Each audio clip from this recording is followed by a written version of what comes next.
अच्छा जी, ये सेशन जो है ना जी वो रिकॉर्ड होगा, तो इसलिए मैंने उसको स्टार्ट कर दिया। बिस्मिल्लाहिर्रहमानिर्रहीम। हमारे कोर्स कंटेंट जो है डिस्क्रीट मैथमेटिक्स के, उसमें प्रोबेबिलिटी का भी एक कॉन्सेप्ट है, तो इसी से हम आज स्टार्ट कर रहे हैं। और आज के लेक्चर में हम जो है वो जो कंटेंट्स देखेंगे उसमें सैम्पल स्पेस का कॉन्सेप्ट है। उसके बाद प्रोबेबिलिटी के जो डिफरेंट लॉज होते हैं, थ्योरम्स हैं या कॉन्सेप्ट्स हैं प्रोबेबिलिटी के, वो देखेंगे। उसके बाद एग्जांपल्स हैं, डिस्क्रीट प्रोबेबिलिटी कैसे कैलकुलेट करते हैं, कॉन्टिन्यूस प्रोबेबिलिटी कैसे कैलकुलेट करते हैं, और उसके बाद इन्हीं कॉन्सेप्ट से रिलेटेड आगे थोड़ी सी डिस्कशन होगी। सैम्पल स्पेस, सैम्पल स्पेस वाली स्लाइड नज़र आ रही है सबको? जी सर। Yes sir. जी सर। सैम्पल स्पेस जो है ना वो डेफिनेशन है प्रोबेबिलिटी से रिलेटेड, बेसिक डेफिनेशन है। और इसका मतलब ये होता है कि आपके पास लेट अगर एक एक्सपेरिमेंट है और उसकी जितने भी पॉसिबल आउटपुट्स हैं, जितने भी पॉसिबल आउटकम्स हैं, आप उनको फ्लैट कर लें, उनका एक सेट बना लें। तो इस चीज़ को क्या क्या कहते हैं? इस चीज़ को कहते हैं जी सैम्पल स्पेस। एग्जांपल लेनी पड़ेगी इसकी, तब बात समझ में आएगी। ठीक है, एग्जांपल क्या है कि फॉर एग्जांपल आप कहते हैं कि tossing of a coin, let के आपके पास ये एक एग्जांपल है। ठीक है, आपने लेट के एक कॉइन जो है उसको टॉस किया, और अब ये है कि आपके पास जो आउटकम्स हैं वो क्या क्या होती हैं। अगर आप एक जो दूसरा क्रिकेट मैच से पहले वो एक सिक्का जो है वो उछालते हैं हवा में उसकी क्या पॉसिबल आउटकम्स होती हैं जी? हेलो चीजें आ सकती हैं। जी, कॉइन टॉसिंग, ये मैं इसी स्लाइड्स के ऊपर ही लिख रहा हूँ। कॉइन टॉसिंग जो है उसमें पॉसिबल आउटकम्स क्या क्या होती हैं सर सर हेड हेड होते होती है या टेल? जी? तो हेड या टेल में से कोई एक आउटकम आ सकती है। तो दोनों आउटकम्स को अगर इस तरह लिख लें कि लेट आपने एक सेट बनाया जिसका पहला मेंबर लेट के हेड है और दूसरा मेंबर जो है वो लेट क्या है, टेल है। ठीक है, तो इस सिलसिले में कॉइन टॉसिंग वाले एक्सपेरिमेंट में बेसिकली क्या है, हमारे पास सैंपल स्पेस क्या होगा, ये सेट जिसमें एक मेंबर जो है वो हेड को शो कर रहा है और दूसरा टेल को शो कर रहा है। ठीक है जी, इस तरह से सैंपल स्पेस बनाया जाता है किसी भी एक्सपेरिमेंट के लिए। एक्सपेरिमेंट की जितनी भी पॉसिबल आउटकम्स होती हैं उन सबका एक सेट जो है उसको सैंपल स्पेस कहा जाता है। ठीक है जी, ये एग्जाम्पल समझ में आ रही है सबको? जी सर। ओके, अच्छा जी, नेक्स्ट अब आगे चलते हैं। लेट के हम कहते हैं कि एक और एक्सपेरिमेंट की एग्जांपल लेते हैं। जो आपके पास बेसिकली लूडो की गेम खेलने के लिए एक डाइस होता है। ठीक है, उसकी कितनी साइड्स होती हैं?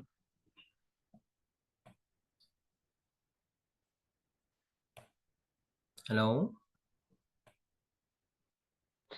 6 साइड होती हैं सर। जी, तो उसको जब आप रोल करते हैं और उसके ऊपर जो आउटकम्स आ सकती हैं वो क्या क्या आ सकती हैं? मतलब अगर एक सेट बना लिया जाए तो क्या सेट बनेगा?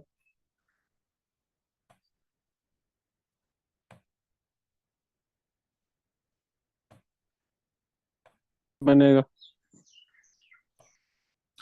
उसमें पॉसिबल आउटकम्स क्या होती हैं? 1 2 3 4 5 एंड 6। ठीक है जी, तो ये नंबर्स जो है ना वो इस तादाद में डॉट्स उसके ऊपर बने होते हैं डिफरेंट साइड्स के ऊपर, और हम इसको कंसिडर करते हैं कि जी ये बेसिकली 6 आउटकम्स हैं जो कि एग्जिस्ट कर सकती हैं डाइस रोलिंग के एक्सपेरिमेंट में। और हम अब ये करेंगे कि बेसिकली ये जो 6 आउटकम्स हैं पॉसिबल, 1 2 3 4 5 6, इनका जब एक सेट बना लेंगे तो ये सैम्पल स्पेस कहलाएगा लूडो डाइस रोलिंग वाले एक्सपेरिमेंट के लिए। हर एक्सपेरिमेंट की अपनी अपनी पॉसिबल आउटकम्स होती हैं। ठीक है, और उन आउटकम्स को देखते हुए उन आउटकम्स को एक सेट की सूरत में अगर कलेक्ट कर लिया जाए तो उस सेट को क्या कहा जाता है? Sample space. ठीक है जी, ये दोनों एग्जांपल्स क्लियर हो गई हैं सबको? ओके। Yes sir. उसके बाद जी कुछ कैरेक्टरिस्टिक्स हैं सैंपल स्पेस की, उनको देखेंगे। और लेट के हमारे पास जो लिस्ट ऑफ पॉसिबल आउटकम्स है जिसको हम सैंपल स्पेस कह रहे हैं, उसको शो करने के लिए हम इस तरह का एक लेटर यूज करेंगे, ओमेगा कहते हैं इसको। ठीक है, ओमेगा जो है वो हमारी इस पूरी कोर्स में और प्रोबेबिलिटी की सारी डिस्कशन में दरअसल किसको शो करेगा? सैंपल स्पेस को। और सैंपल स्पेस में आगे तीन कैरेक्टरिस्टिक्स होनी चाहिए। ठीक है, और ये जो लिस्ट ऑफ पॉसिबल आउटकम्स है किसी भी एक्सपेरिमेंट के लिए, जिसको हम बेसिकली क्या कहते हैं? सैंपल स्पेस कहते हैं। तो इस केस में इस सेट के अंदर, इस सैंपल स्पेस के अंदर तीन कैरेक्टरिस्टिक्स होनी चाहिए: म्यूचुअली एक्सक्लूसिव, और कलेक्टिवली एग्जॉस्टिव, और एट द राइट ग्रेनुलैरिटी। इसको अब डिस्कस करना होगा। तो इसमें आप देखें कि म्यूचुअली एक्सक्लूसिव जो नेचर है, जो करेक्टरिस्टिक होनी चाहिए सैम्पल स्पेस में, वो ये है कि हमारा सैम्पल स्पेस जो सेट है वो इस किस्म का सेट हो कि दो या दो से ज़्यादा इवेंट जो हैं वो ऐसे हों उसमें जो कि इकट्ठे अकर ना कर सकते हों। ठीक है, म्यूचुअली एक्सक्लूसिव का मतलब इसका ये हुआ कि ये मतलब है कि जो आपके पास सैम्पल स्पेस में एलिमेंट्स दिए हुए हैं, जो पॉसिबल आउटकम्स हैं एक्सपेरिमेंट की, वो इस नेचर की हैं, उनको इस तरह से डिफाइन किया गया है कि वो दो या दो से ज्यादा आउटपुट्स एक वक्त में एग्जिस्ट नहीं कर सकती। जैसा कि हेड और टेल वाला एक्सपेरिमेंट है, उसमें एक दफा जब आप कॉइन को टॉस करते हैं तो हेड शो होता है या टेल शो होती है, दोनों चीजें एक वक्त में शो नहीं हो सकती। तो ऐसी आउटपुट्स शामिल होनी चाहिए सैम्पल स्पेस में जो कि एक दूसरे से बिल्कुल सेपरेट हो, इंडिपेंडेंट हो, और एक वक्त में सिर्फ एक ही एग्जिस्ट कर सकती हो। ठीक है जी। और उसके बाद सेकंड जो कैरेक्टरिस्टिक है वो है कलेक्टिवली एग्जॉस्टिव। ये डेफिनेशन जो बता रहा हूँ ये नोट कर लीजिएगा। ठीक है जी। ठीक है सर। सेकंड जो है वो क्या है? Collectively exhaustive. तो कलेक्टिवली एग्जॉस्टिव का मतलब ये है कि जिन एलिमेंट्स को आपने मेंशन किया है सैंपल स्पेस के एलिमेंट्स के तौर पे, या फिर जो आप कहते हैं कि ये हमारे एक्सपेरिमेंट की पॉसिबल आउटकम्स हैं, वो ऐसी इस तरह से डिफाइन की जाएं कि ऐसा जब ये है कि जब भी एक्सपेरिमेंट हो तो उनमें से कोई एक लाजमी एग्जिस्ट करे। ऐसा ना हो कि वो आउटपुट्स ऐसी हों कि आपने एक्सपेरिमेंट किया और उनमें से कोई भी आउटपुट नहीं आ रही। इस तरह की वो जो सैंपल स्पेस के एलिमेंट्स हैं वो डिफाइन नहीं होने चाहिए। बेसिकली जिस तरह आप हेड और टेल वाला जो एक्सपेरिमेंट है कॉइन टॉसिंग वाला, उसको अगर आप देखें तो जब भी आप कॉइन को हवा में उछालते हैं तो एक आउटपुट लाजमी आती है, या फिर हेड शो होता है या फिर टेल शो होता है। ठीक है, ऐसा कभी भी नहीं होता आपने कॉइन जो है वो उसको हवा में उछाला और कोई भी आउटपुट नहीं आई। ठीक है, ऐसा कभी नहीं होता ना जी? क्या ख्याल है, आपकी क्या ऑब्जर्वेशन है? जब भी कॉइन को हवा में उछालते हैं तो हेड या टेल में से एक आउटपुट तो लाजमी आती है ना? Yes sir. ओके। तो ये तो हो गया कलेक्टिवली एग्जॉस्टिव का मतलब कि जो आउटपुट्स आपने डिफाइन करके सैंपल स्पेस में ऐड किए हैं एक्सपेरिमेंट करने की सूरत में, उनमें से एक लाजमी जो है वो प्रोड्यूस होनी चाहिए। उसके बाद ही हमारे पास तीसरा कॉन्सेप्ट है एट द राइट ग्रेनुलैरिटी। राइट ग्रेनुलैरिटी का मतलब ये है कि वो एलिमेंट जो कि हमारे सैंपल स्पेस में मौजूद हैं वो ऐसे हों कि वो हमारे एक्सपेरिमेंट की नेचर को मुकम्मल तौर पे कवर कर रहे हों। दोबारा एग्जांपल उसी की लेते हैं, कॉइन टॉसिंग की।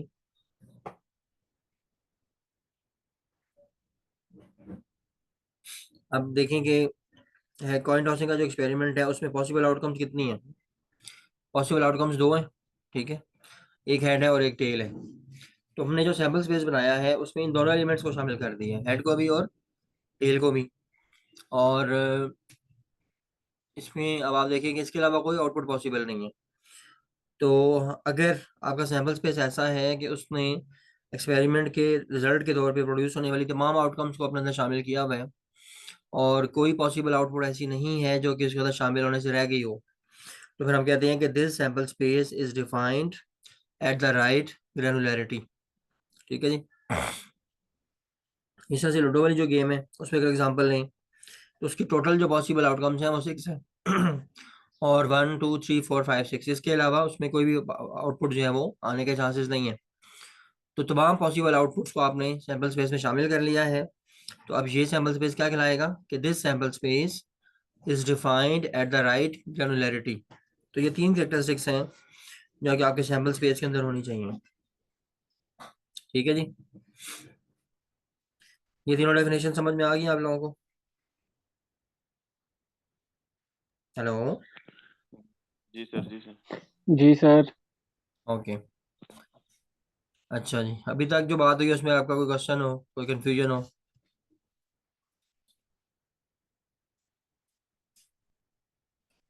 जी। No sir. अच्छा,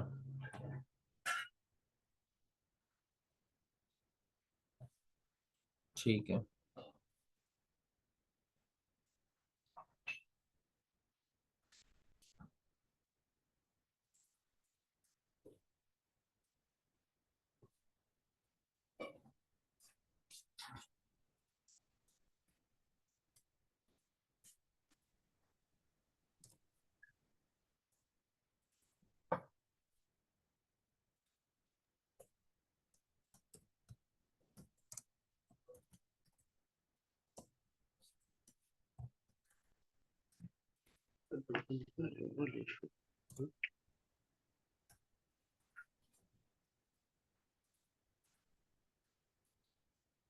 अच्छा जी, स्लाइड्स नजर आ रही हैं? कोई नहीं।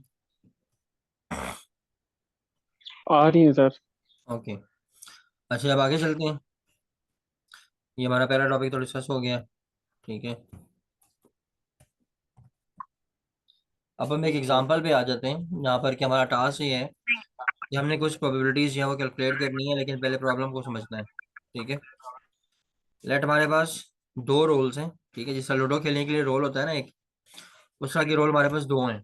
ठीक है, लेकिन दोनों 6 साइडेड नहीं है बल्कि 4 साइडेड है। ठीक है, हमारे पास दो रोल्स हैं विच आर 4 साइडेड रोल्स और 4 साइडेड डाइस। और अब उनकी पॉसिबल आउटकम्स क्या होंगी? 1 2 3 4। जी, क्या ख्याल है? इसी तरह ही है? Yes sir. ओके, तो हमारे पास जो पॉसिबल आउटकम्स हैं वो आ सकती हैं 1 2 3 और 4। लेकिन एक्सपेरिमेंट हमारा इस नेचर का है कि हमने दोनों डाइस को इकट्ठे रोल किया है। तो अब दो किस्म की पॉसिबिलिटीज होंगी कि फर्स्ट डाइस के ऊपर क्या आ रहा है और सेकंड डाइस के ऊपर क्या आ रहा है। तो हमने ये किया कि इस टेबल को आप जरा गौर से देखें। इसमें हमने ये किया हुआ है कि जो हमारे पास एक्स है, कैपिटल एक्स, ये एक वेरिएबल है जो कि फर्स्ट रोल की आउटपुट को शो करेगा। और ये क्या क्या वैल्यूज ले सकता है? इसकी पॉसिबल आउटकम्स क्या हैं? 1 2 3 एंड 4। इसी तरह से वाई जो है, कैपिटल वाई, ये सेकंड रोल के आउटपुट को शो कर रहा है। और इस सूरत में पॉसिबल आउटकम्स क्या क्या आ सकती हैं? उसी तरह से one one two three 2 3 and 4। Okay, अच्छा, अब ये पॉसिबल आउटकम्स अब हमने लिखनी है। तो फॉर एग्जाम्पल आप देखिए कि फर्स्ट डाइस पे, फर्स्ट रोल पे अगर 1 आया है और दूसरा भी 1 आ जाता है तो ये एक आउटपुट है। ठीक है, फर्स्ट डाइस के ऊपर 1 शो हुआ, दूसरे के ऊपर 2 शो हुआ। फर्स्ट डाइस के ऊपर 1, सेकंड के ऊपर 3, फर्स्ट के ऊपर 1, सेकंड के ऊपर 4। तो इस तरह से टोटल 16 आउटपुट्स बनेंगी। ठीक है, अब 4 तो लिखी हुई है ना, उसके बाद नेक्स्ट क्या क्या होंगी? 2 1, 2 2 3, 2 4। इस तरह से 3 के साथ 3 and 1, 3 and 2, 3 and 3, 3 and 4, और 4 के साथ 4 1 4 2 4 3 एंड 4 4। तो ये टोटल कितनी आउटकम्स हैं इस एक्सपेरिमेंट की? 16। ठीक है जी, इस एक्सपेरिमेंट की टोटल आउटकम्स होंगी 16। जो ये जो पेयर्स बने हुए आपके पास नजर आ रहे हैं, ये इस एक्सपेरिमेंट की पॉसिबल आउटकम्स हैं। ठीक है जी, तो अब हमने इस एग्जाम्पल को समझने के बाद इसमें कुछ प्रोबेबिलिटीज कैलकुलेट करनी है। और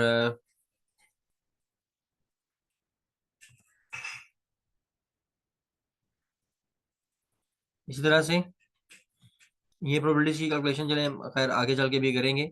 सेकंड जो एग्जांपल है वो किस चीज़ की है, वो एग्जांपल है कॉन्टिन्यूस एग्जांपल। इस केस में क्या होगा कि हमारे पास जो प्रोबेबिलिटी है वो एरियाज की फॉर्म में कैलकुलेट होगी। इन दोनों बातों को ज़रा ध्यान में रखिएगा। फर्स्ट जो हमने एग्जांपल देखी है उससे हमने क्या सीखा जी, पॉसिबिलिटीज। फर्स्ट एग्जांपल में हमने ये सीखा दोस्तों कि ये एक ऐसा एक्सपेरिमेंट था, दो डाइस को रोल करने वाला, जिसमें पॉसिबल आउटकम्स कितनी थी 16। ठीक है, पॉसिबल आउटकम्स कितनी थी जी, आप में से कोई बताएं उस 16। एक्सपेरिमेंट में। 16 सर। 16 पॉसिबल आउटकम्स हैं, और ये इस नेचर का एक्सपेरिमेंट है कि इसमें टोटल नंबर ऑफ आउटपुट जो हैं, यानी कि number of elements in the sample space, वो काउंटेबल हैं। ठीक है, उनकी तादाद हमें पहले से पता है कि इस एक्सपेरिमेंट की टोटल 16 आउटपुट्स आ सकती हैं, और वो डिफरेंट डिफरेंट आउटपुट्स हैं, और वो क्या क्या आ सकती हैं वो भी हमें पता है।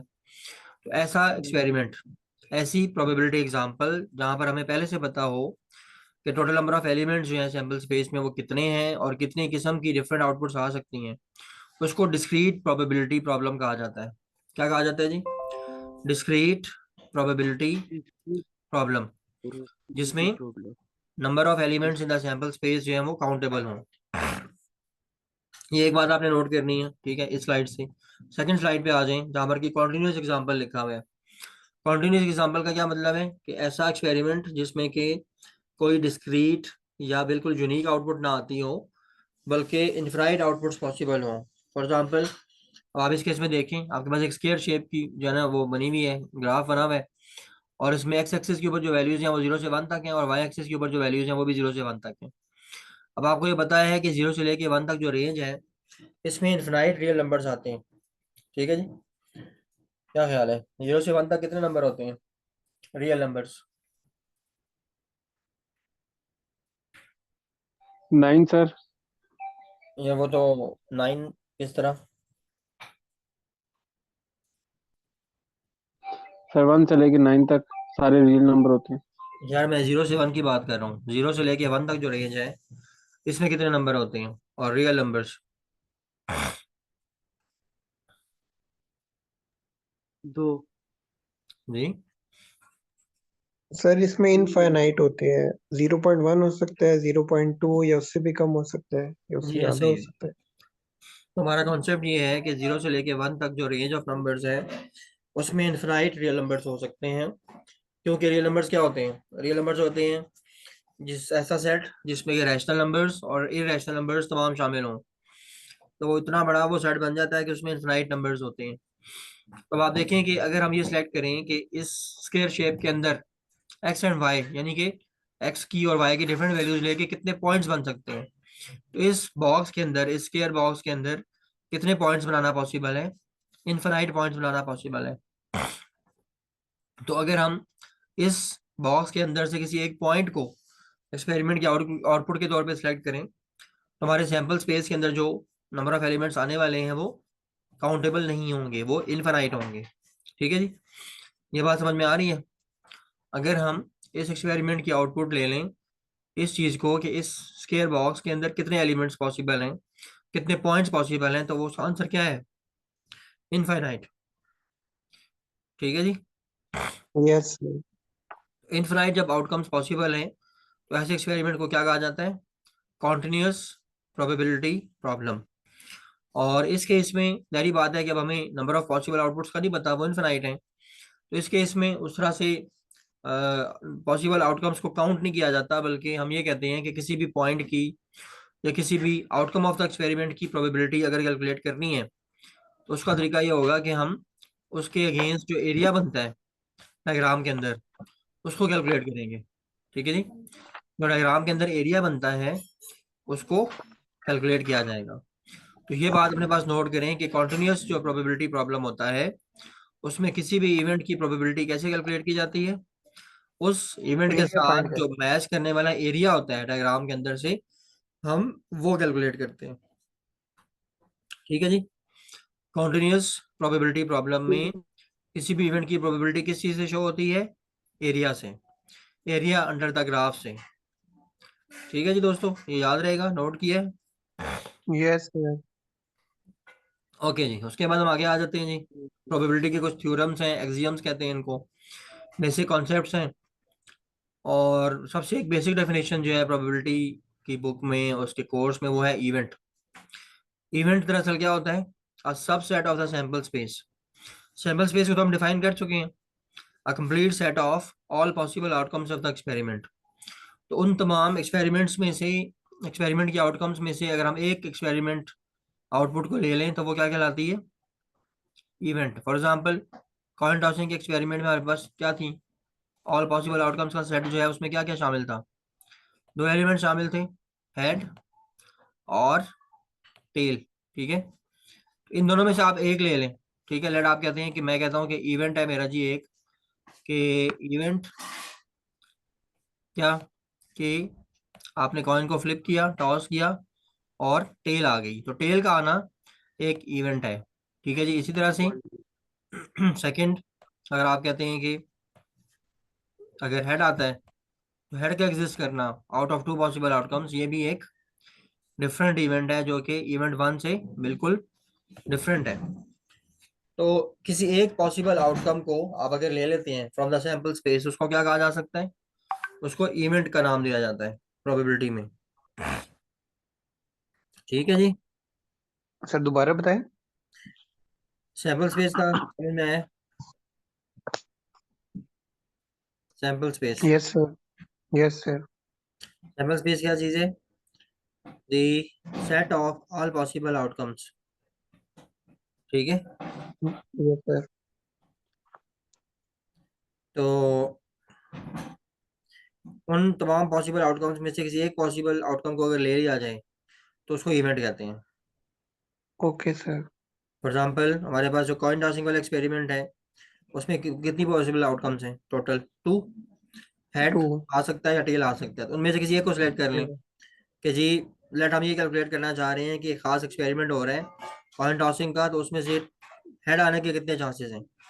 तो हेड क्या है? हेड का एग्जिस्ट करना, हेड का आना एक्सपेरिमेंट के बाद, वो क्या है?